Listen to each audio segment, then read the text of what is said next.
दोस्तों अनिल अंबानी के telecom sector का बिजनेस जो पहले ग्रो होता हुआ नजर आ रहा था, लेकिन अब डूबने की कगार पर आ गया है, या फिर आप कह सकते हैं कि पूरा का पूरा वो डूब ही गया है। तो चलिए कंपनी के सारे डिटेल जानने की कोशिश करेंगे, जिससे पता चल सके कि क्या फ्यूचर में कंपनी शेयर होल्डर को अच्छा रिटर्न कमाई करके दे पाएगा या फिर नहीं। तो चलिए दोस्तों जानते हैं कि आरकॉम का शेयर प्राइस टारगेट 2022 में कितना हो सकता है। तो दोस्तों अगर आपको नहीं मालूम है तो मैं आपको बता दें कि कंपनी लगातार अपने ऊपर बहुत बड़ा कर्ज लेकर बिजनेस को चला रही है, जिसकी वजह से कंपनी के एसेट भी बिकने के कगार पर खड़े हैं। आपको बता दें कि कंपनी का सबसे बड़ा एसेट स्पेक्ट्रम है, जिसे बचाने की पूरी कोशिश की जा रही है। और दोस्तों अनिल अंबानी अपने बिजनेस को बचाए रखने के लिए बहुत सारे कदम उठाते नजर आ रहे हैं। और तो और अनिल अंबानी आर पावर को कर्ज मुक्त करने के लिए बहुत सारे कदम उठा रहे हैं, और ये भी हो सकता है कि आने वाले दिनों में आरकॉम में भी ऐसा कुछ देखने को हमें मिले, जिससे हमें शेयर प्राइस भी ऊपर जाता नजर आएगा। और इसका पहला टारगेट 2022 में 4.50 देखने को हमें मिल सकता है। उसके बाद 5.20 रुपए दूसरा टारगेट देखने को हमें मिल सकता है। चलिए दोस्तों हम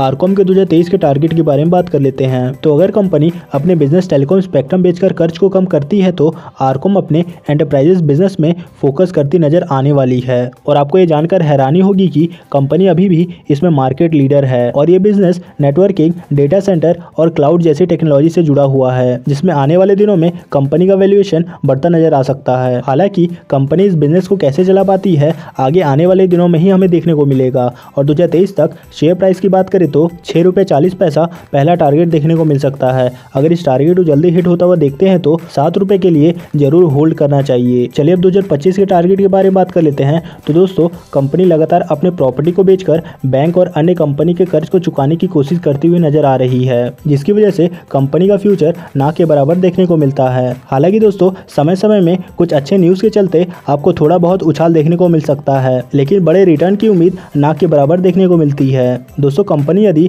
अपने आप को समय पर संभालने में कामयाब हो जाती है तो अच्छे ग्रोथ की उम्मीद की जा सकती है, क्योंकि इसका बिजनेस टेक्नोलॉजी से जुड़ा हुआ है और इस सेक्टर में बहुत सारे अपॉर्चुनिटीज और ग्रोथ है। लेकिन दोस्तों इसमें बहुत ज़्यादा इन्वेस्टमेंट की भी जरूरत पड़ेगी। और 2025 में आरकॉम का स्टॉक ऐसा ही रहा तो इसका टारगेट आपको 2 रुपये से 3 रुपये के बीच ट्रेड होता हुआ नजर आ सकता है। चलिए दोस्तों अब आरकॉम के 2030 के टारगेट के बारे में बात कर लेते हैं। तो दोस्तों कंपनी के फाइनेंशियल और फंडामेंटल को देखते हुए लंबे समय के लिए इसमें इन्वेस्टेड रहना बहुत ही रिस्की है। और दोस्तों जब तक कंपनी अपना परफॉर्मेंस अच्छा नहीं दिखाती तब तक आपको इस कंपनी में लंबे समय के लिए इन्वेस्ट बिल्कुल नहीं करना चाहिए। दोस्तों हो सकता है कंपनी कम समय में अच्छा रिटर्न दे, लेकिन लंबे समय के लिए अच्छा रिटर्न देने के लिए बिजनेस मजबूत होना बहुत ही जरूरी है। और अभी के समय में आरकॉम को देखते हुए ये बिल्कुल कहा नहीं जा सकता कि ये अच्छा रिटर्न दे सकता है। इसलिए दोस्तों आपको स्टॉक में लंबे समय के लिए निवेश से दूर रहना चाहिए। चलिए दोस्तों अब कंपनी के फ्यूचर के बारे में बात कर लेते हैं। तो दोस्तों कंपनी के ऊपर बहुत सारे मुसीबत और कर्ज के बीच भी मार्केट में अभी तक टिके रहना ये कंपनी के लिए बहुत बड़ी बात है। हालांकि दोस्तों